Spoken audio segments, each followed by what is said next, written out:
삼성전자가 결국은 7만 원이 깨졌습니다. 근데 문제는 4분기부터는 메모리 반도체 하락 추세가 이어질 것이고, 지금의 이 조정장을 우리는 어떻게 헤쳐나가야 될 것인가. 자, 안녕하십니까. 행센 오영일입니다. 반갑습니다. 자, 삼성전자가 결국은 7만 원이 깨졌습니다. 7만 원이 깨지면서 많은 분들이 지금 힘들어하고 계실 것 같아요. 뭐 힘든다기보다는 좀 스트레스 받고 좀 불편하고 좀 고통받는 시간을 보내고 있을 것 같습니다.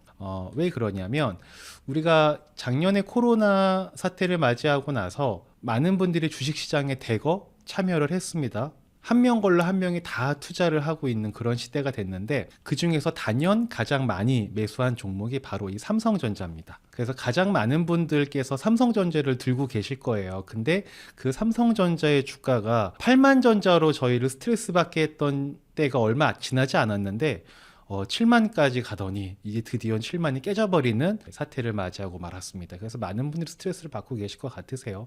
저 또한 뭐 마찬가지 스트레스를 받고 있고요.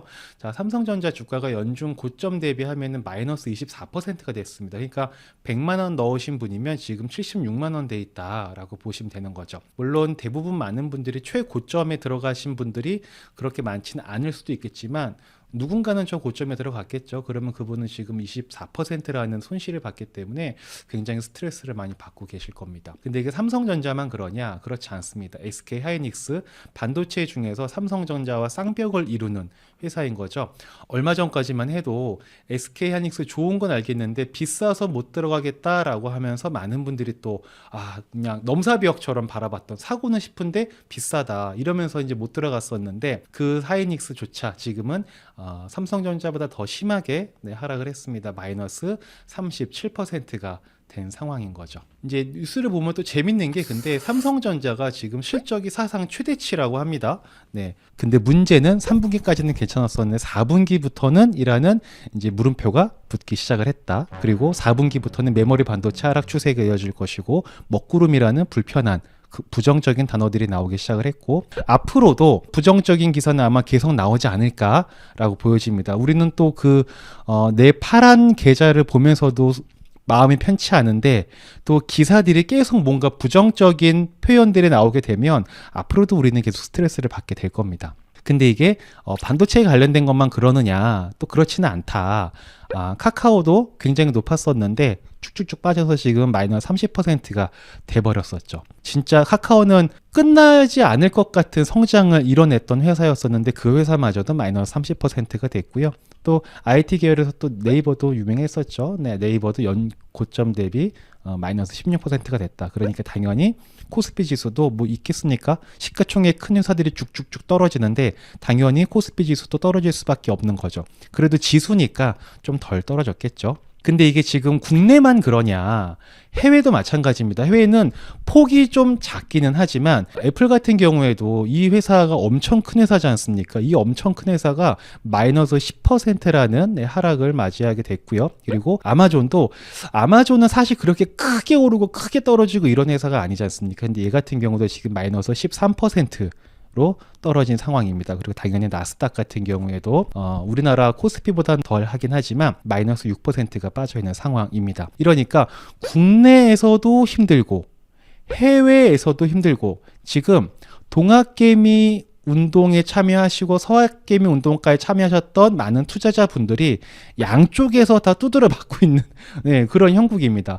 여기서도 힘들고 저기서도 힘든 거예요. 그래서 이제 미국 같은 경우는 또 왜 떨어지고 있나를 보니까, 이제 부채 한도 협상, 이거는 이제 어느 정도 일단락 정리가 된 것 같아요. 이제는 인플레이션 얘기만 계속 나오고 있습니다. 인플레이션이 계속 나오는 이유는 뭐냐면, 인플레이션이 가속화되게 되면 미국에서도 금리를 올릴 수밖에 없다. 금리가 올라가면 주가에는 좋은 신호는 아닌 거죠. 그렇기 때문에 이제 인플레이션 우려에 하락했다, 이런 얘기들이 나오고 있습니다.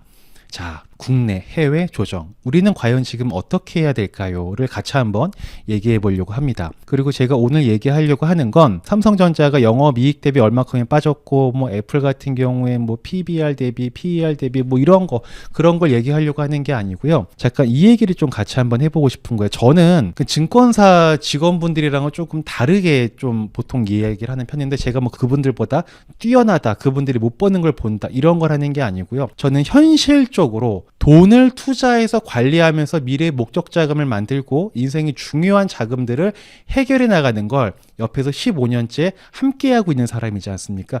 그러니까 지극히 일반적인 현실 투자자라는 거예요. 엄청 고수 그런 게 아니고 일반적인 현실 투자자 입장에서 봤을 때 지금의 이 조정장을 우리는 어떻게 헤쳐나가야 될 것인가, 이 부분을 같이 한 말씀을 나눠보려고 합니다. 이제 이런 질문을 한번 저는 드려보고 싶은 거예요. 우리가 한번 생각해 봤으면 좋겠는 게 뭐냐면, 네, 이런 건데, 주가 시장이, 주식 시장이 언제는 조용한 적이 있었나요, 여러분? 주식 시장이 언제는 얌전하게 그냥 이렇게 탄탄하게 간 적이 있어요. 저는 지금 15년째 이 일을 하고 있는데 한 번도 뉴스나 주식 시장에서 조용하게 그냥 넘어갔던 적이 저는 없었던 것 같아요. 매번 어떤 이슈가 있고 무슨 뭐 위기가 있고 기회가 있고 계속 뭔가 말이 많습니다. 당연히 그럴 수밖에 없는 시장인 거죠. 엄청 큰 돈이 움직이는 시장이기 때문에. 그리고 그렇게 큰 돈이 움직이는 시장을 기사가 계속 쏟아져 나오는 시장이기 때문에 조용할 수가 없습니다. 작은 것도 크게 확대가 되기도 하고 큰 사건이 작게 묻히기도 하고 뭐가 되었든 계속해서 시끄러운 얘기들은 나올 수밖에 없는데요. 저는 이런 얘기를 한번 해보고 싶은 거예요. 여러분 혹시 이런 얘기 들어본 적 있으십니까? 우량주로 시작해서 단타 치다 떠난다. 이게 무슨 말이냐면 우리가 처음에 주식 투자를 시작하거나 ETF 투자를 시작할 때 나는 단타로 치고 빠지는 전략을 굉장히 잘 해서 돈을 많이 벌 거야 라는 마음으로 주식시장에 참여하는 사람들은 별로 없습니다. 아마 여러분들도 그러실 거예요. 여러분도 처음에 주식시장에 참여하실 때 나는 1년에 적어도 한 7, 80%는 돼야 돼. 아, 그게 투자지라고 하면서 들어오신 분들은 안 계실 거예요. 그냥 적어도 은행에만 넣어두면 너무나 인플레이션 반영도 안 돼, 금리가 적으니까 자본주의 시장에서 인플레를 따라갈 수 있는 주식 투자를 하자. 근데 주식도 종류가 여러 가지가 있지 않습니까? 거기에서 너무 격하게 움직이는 거 말고 너무 남들이 모르는 정말 좀 정보가 이렇게 갇혀있는 그런 거 말고 그냥 우량주, 내가 친근한 회사들, 누구나 아는 회사들, 없어지지 않을 회사, 그런 회사로 나는 주식 투자를 시작하겠어. 그런 회사에 투자를 하겠어. 그리고 그 회사를 갖고 장기토록 보유할 거야 라는 마음으로 우리는 투자를 시작을 합니다. 굉장히 좋은 마인드로 주식시장에 접근을 하게 된다는 거죠. 근데 딱 요즘 같은 시기에 우량주로 시작했던 분들이 스물스물 단타 시장으로 넘어가게 되는 확률이 매우 높습니다. 제가 굉장히 많이 봤었거든요. 우리가 처음부터 단타를 하지는 않아요. 근데 하다 보니까 나도 단타를 하게 되더라 라는 거예요. 만약에 지금 삼전이 이렇게 많이 떨어져 있지 않습니까? 삼전뿐만 아니라 여러 가지 주식이 많이 떨어져 있잖아요. 그러면은 내 판단이 뭔가 잘못됐었나 보다, 시장을 내가 잘못 읽었었나 보다, 종목 선정이 잘못됐다, 여러 가지 나에 대한 불편한 생각을 하게 되면서 다른 건 뭐 좋은 거 없나? 내가 지금 실수했던 걸 만회할 수 있을 만한 무언가가 있지 않을까라는 생각을 하게 됩니다. 그러면서 우량주는 다 고만고만해 보이니까 그 이외의 것들로 가볼까? 요즘 같은 경우는 이렇게 되겠죠. 경기 소비재라든지 리오프닝 관련된 주식을 한번 내가 사볼까? 이러면서 이유 있는 변경을 하게 되는 거예요. A라는 투자처에서 B라는 투자처로 내 돈이 옮겨가는 일이 생기게 됩니다. 이렇게 옮겨가는 게 분명히 나는 합리적인 이유 때문에 옮겨가는 거예요. 근데 삼전을 매도하고 다른 거 매수하면 그 종목은 또 과연 잘 될까? 라는 걸 또 우리가 한번 고민을 해볼 필요성이 있는 것 같아요. 그리고 삼전 같은 걸 매도하게 되면 그때는 이제는 큰 우량주에서 조금은 더 작은 회사로 옮겨갈 확률이 되게 많이 있습니다.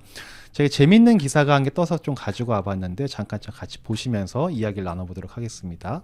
자, 이거 보시면 주린이, 그러니까 주린이라는 표현이 그냥 뭐 작년에 동학개미 운동 때 처음 참여하신 분들이라고 해석을 해도 괜찮겠죠, 무방하겠죠. 3명 중 2명은 손실을 봤다고 합니다. 이게 그러니까 작년에 그랬다고 하는 거거든요. 작년에 여러분 주가 기억나시죠? 눈 감고 아무거나 집으면 가격이 올라가던 그 시장에서도 3명 중에 2명은 손해를 봤다. 지난해 3월, 10월 대거 유입되신 분들 중에서라고 나와 있죠. 근데 이분들께서 왜 이렇게 손해를 보게 됐을까를 보니까 자신의 능력을 과잉 확신한 데다가 단타 거래가 잦았기 때문인 것으로 분석되었다. 신규 투자자와 소액 투자자의 저조한 성과는 잦은 거래와 연관되어 있다. 이는 투자자 스스로의 능력이 우월하다는 과잉 확신, 이런 게 있다는 거죠. 그리고 또 하나 재밌는 기사가 있는데요. 요거 보시면은 남성분들은 인정하고 싶지 않겠지만 이렇다고 합니다. 남성보다 여성이 수익을 더 잘 낸다 라는 얘기가 있습니다.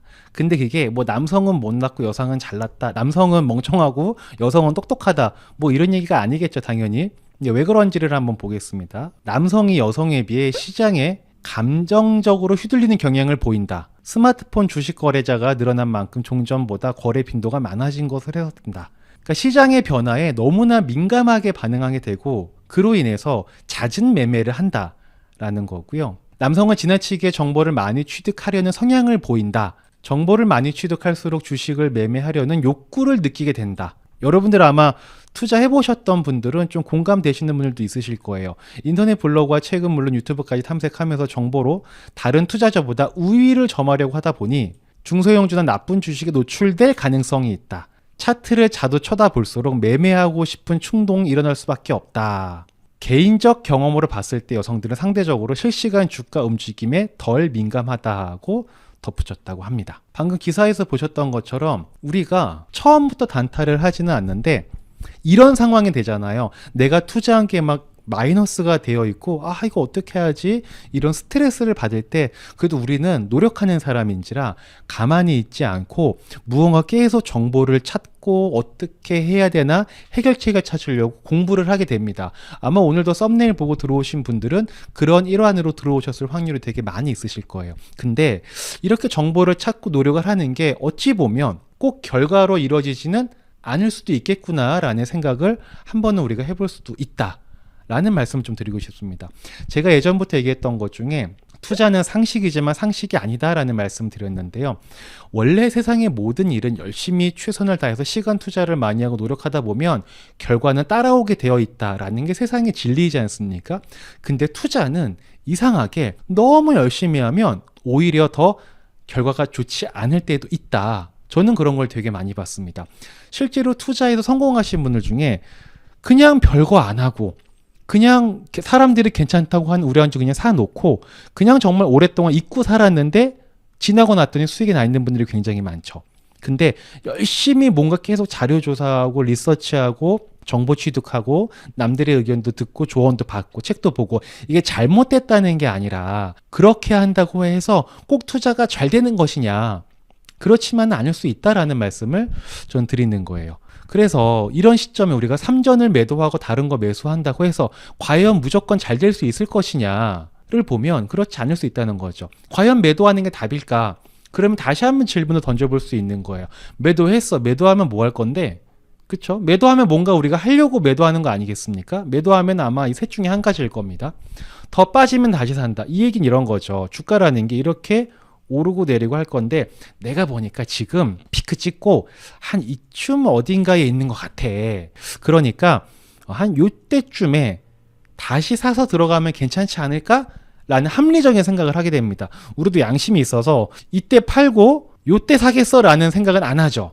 요거는 안 되는 거 알아요. 근데 이때 팔고 한 이때쯤에 사서 다시 올라가면은 다시 이렇게 올라가면 괜찮지 않을까라는 생각을 합니다. 근데 사실 이게 쉽지가 않다. 이걸 할 수 있는 분들이면은 사실 뭐 회사 다닐 필요도 없으시죠. 계속 이런 식으로만 매매를 하시면서 돈을 불려나가시면 되는 건데 이게 이론상으로 그림 그려놓고 보면은 느낌적인 느낌으로 볼 때는 가능할 것 같은데 이게 사실은 쉬운 일은 아닌 거죠. 아니면 종목 변경을 하는 거죠. 야, 삼전은 아니다. 삼전은 덩어리가 너무 커가지고 얘는 잘 움직이지도 않아.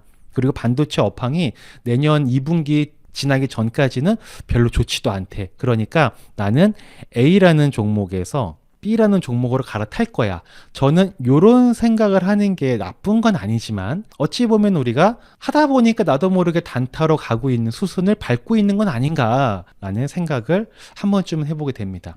그리고 어떤 분들은 야, 그래서 이래서 우리가 안전한 것만 해야 돼. 은행에 넣고 있던 게 이자는 적어도 마음 편하고 얼마나 좋니야.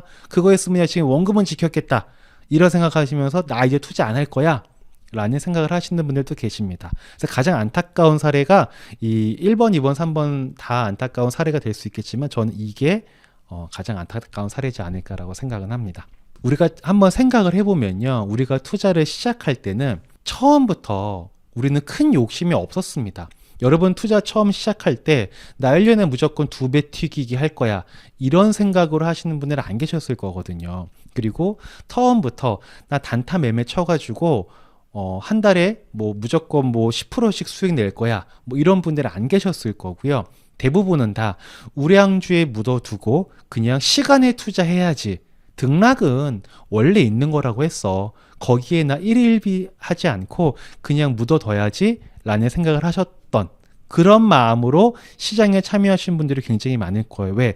우리는 어떤 걸 봤냐면 우리는 이런 걸 봤었거든요. 지금 삼성전자든 하이닉스든 많이 빠진 건 사실입니다. 그쵸? 고점 대비 뭐 30%씩 빠졌으니까 많이 빠졌어요. 그런데 이건 연중 고점이었던 거지. 우리가 1년만 투자할 사람들은 아니지 않습니까? 길게 보면 결국은 우리는 이런 그래프를 보고 이렇게 되려고 투자를 시작을 했던 거였었잖아요. 근데 우리는 분명히 이런 마음으로 시작을 했는데 이렇게 주가가 출렁출렁 거리는 시장을 맞이하면은 못 버티는 경우들이 되게 많이 있다라는 거죠. 저는 이런 얘기를 많이 합니다.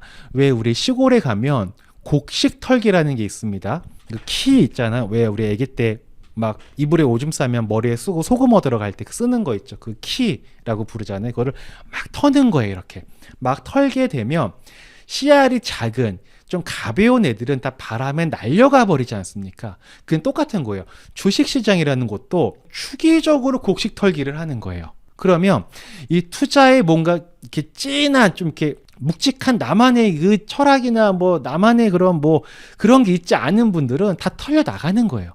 어떤 때냐면 이럴 때마다 못 버티고 곡식 털기를 당하는 거예요. 근데 이 곡식 털기는 오늘도 있었고 어제도 있었지만 내일도 있을 거고 앞으로도 계속 있을 겁니다.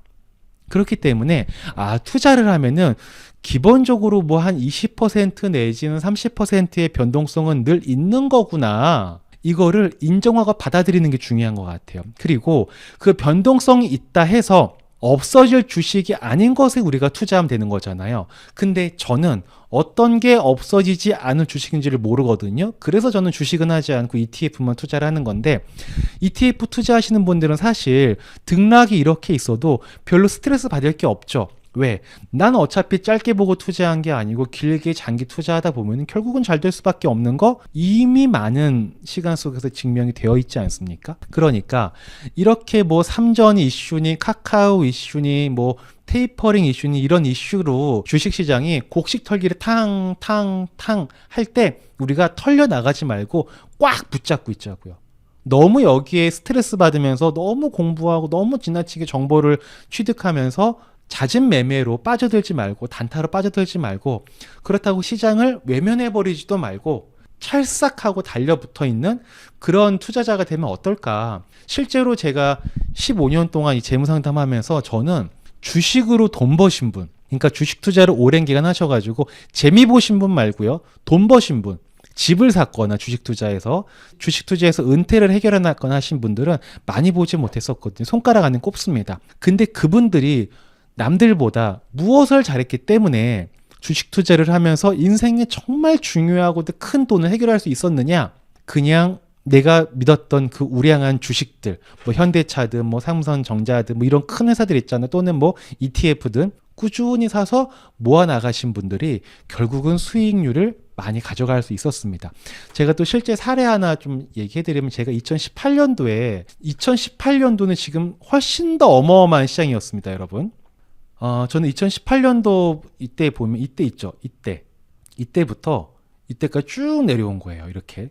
이때까지 그냥 1년 사이에 그냥 한 20%가 몇 개월 사이에 팡팡팡팡 떨어졌습니다. 정말 자고 일어나면 떨어지고 자고 일어나면 떨어지고 자고 일어나면 떨어지고 자고 일어나면 또 떨어지고 이때 여러분들 투자하고 있던 분들 마음이 어땠을까요? 근데 여기만 딱 잘라서 놓고 보면은 정말 지옥 같은 시간이었었거든요. 다시는 이런 시대가 안 왔으면 좋겠는 거예요. 근데 결과적으로 보면 이때부터 했던 아무것도 안 하고 있었던 분들 결국은 엄청난 수익을 가져갔었습니다. 코로나 때도 마찬가지죠. 여러분 코로나 때 투자를 하고 계셨던 분들 엄청났었습니다. 이때 공포는 이루 말할 수가 없습니다. 그때 저뿐만 아니라 저희 고객분들도 다 전부 다 마이너스가 되게 심했었어요. 그런데 중요했던 건 뭐냐면 우리가 투자한 자산이 엉망진창인 자산이냐 형편없는 자산에 우리가 투자하는 것이냐 아니면 팬데믹 쇼크 때문에 이런 거지 결국은 통화량이 풀리면서 제자리를 찾아갈 수밖에 없는 그런 자산이냐, 세상을 이끌어갈 수밖에 없는 자산이냐를 판단을 해야 되잖아요. 근데 저희가 뭐 엉망진창인 자산에 투자하겠습니까? 그렇다고 또 남들이 모르는 굉장히 뛰어난 그런 걸 하는 것도 아니고요. 그때 당시에 다 그냥 QQQ, SKYY 이런 거 투자했었어요. 반도체 투자했었고, 이런 것들은 4차 산업 시대에서 변하지 않는 역할을 하는 녀석들이지 않습니까? 그러니까 아무리 빠졌어도 팔 이유가 없는 거예요. 이거 팔면 뭐 할 건데? 이미 우리는 세상을 이끌어갈 산업들을 투자를 해놨는데 주가가 떨어져 있다고 해서, 불안하다고 해서, 기사가 안 좋은 게 나온다고 해서 이걸 팔고 뭘 살 건데 그러면? 없는 거예요. 그냥 잘 들고 있어야 되는 거예요. 이럴 때는 투자 전략이 그냥 떨어지지 않고 들고 있는 게 가장 좋다. 그 결과가 지금 이렇게 나가는 거죠. 지금이야 지나고 나서 말하니까 에이 너 지나니까 그렇게 얘기하지. 이때 당시에 똑같이 얘기했습니다. 우리가 들고 있는 건 이상한 게 아니다. 그러니까 내려가면 올라갈 수밖에 없다. 그냥 들고 있자. 이 얘기를 꾸준히 했었고 결국은 다 들고 있었죠. 그러니까 이 얘기는 뭐냐면 투자하다 보면은 이런 시장은 계속 온다는 거죠. 이때 내가 투자한 자산이 엉망진창인 자산만 아니고 세상의 흐름에, 세상의 변화에 역행하는 것만 아니라면은 매도할 이유가 없다. 저는 그렇게 생각을 한다는 거죠. 물론 매도로 대응을 해서 더 좋은 주식으로, 더 좋은 그런 걸로 갈아타서 성공하시는 분들도 계실 거예요. 그런 분은 정말 능력이 있는 분들이신 거죠. 근데 다만 저는, 또는 일반 사람들은 과연 우리가 그런 걸 할 수 있을 것이냐, 저는 그거는 쉽지 않을 것이다 라고 보는 거예요. 쉽지 않다면, 우리가 투자하는 게 또 이상한 게 아니라면 그냥 가만히 있는 것도 좋은 전략이 될 수 있다 라는 말씀을 좀 드리고 싶은 겁니다. 자, 그래서 마지막으로 좀 이 말씀을 드리고 싶습니다. 이 투자뿐만 아니고요, 우리가 세상을 살아가다 보면 이런 게 있습니다. 내 손에 쥐어지는 패는 내가 결정할 수 없습니다. 근데 그 패를 들고 어떻게 플레이를 할지는 내가 결정하는 겁니다. 주식시장에서는 이런 여러 가지 이슈나 변동성들은 우리들이 결정할 수 있는 게 아닙니다. 근데 이 시장에서 어떻게 플레이할지는 저희들이 결정하는 겁니다. 매도해서 다른 걸 사고 뭔가 추가 수익을 기대하는 플레이를 할 것인지, 아니면 내 투자 자산이 세상의 흐름과 역행하지 않는다는 강한 확신이 있어서 그냥 이대로 밀고 나갈 것인지. 반도체는 4차 산업의 쌀이라고 부르지 않습니까, 여러분? 세상에 앞으로 반도체가 더 필요하면 더 필요하지 줄어들겠습니까? 반도체 슈퍼사이클이 왔다 갔다 할지언정 반도체가 이제 쓸모없는 게 되지는 않을 거지 않습니까?